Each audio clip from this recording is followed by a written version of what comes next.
Երևանի փողոցները կողողեն Եվրամիությունից արտաքսված միգրանտները, հարցնոթում է իտալական լրատվամիջոցի հրապարակումից հետո։ Ըստ Corriere della Sera հեղինակավոր պարբերականի, Իտալիայում քննարկում են Հայաստանում եւ մի քանի այլ երրորդ երկրներում միգրանտների պահման կենտրոններ ստեղծելու հարցով դիմել Եվրամիության խորհուրդ։ Արտակարգ եւ լիազոր դեսպան Զյունիկ Աղաջանյանի խոսքով անօրինական միգրացիան Եվրոպայի ամենամեծ գլխացավանքն է այսօր։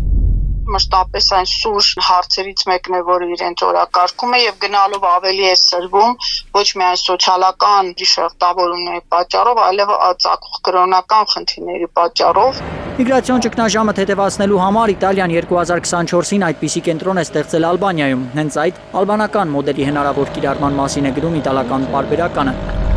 Եվրոպական միությունը բնականաբար փորձում է իր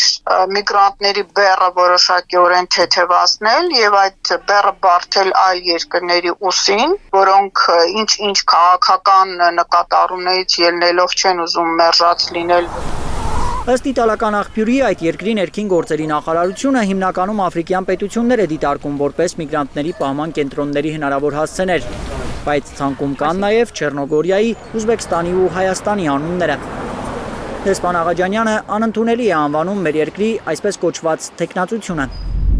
Այլ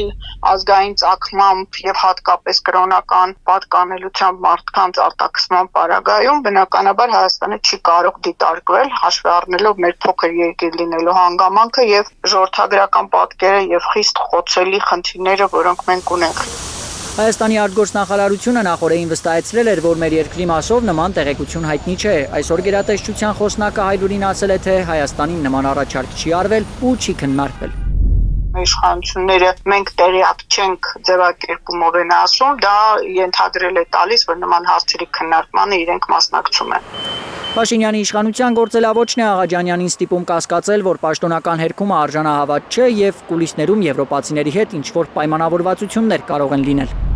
Տարիներ շարունակ ականատես ենք լինում մի իրավիճակի, երբ որ մեր պաշտոնական ատյաններից գալիս է պատասխանը, որ իրենք տեղյակ չեն, իրենք այդ պահի դրությամբ օրակարգում չէ եւ մեկ էլ հանկարծ հասարակությունը փաստի առաջ է կանգնում գաղտնի եւ թաքուն իրականացվող գործողությունների շարքում, որոնք ուղղակի աննախադեպ ծավալի են հասել այս իշխանությունների օրոք։ Աղաջանյանը հիշեցնում է 2000-ականների սկզբին Իրաքում բռնկված պատերազմից հետո Միացյալ Նահանգներն էր դիմել Հայաստանի իշխանությանը Իրաքից փախստականների ընդունելու առաջարկով։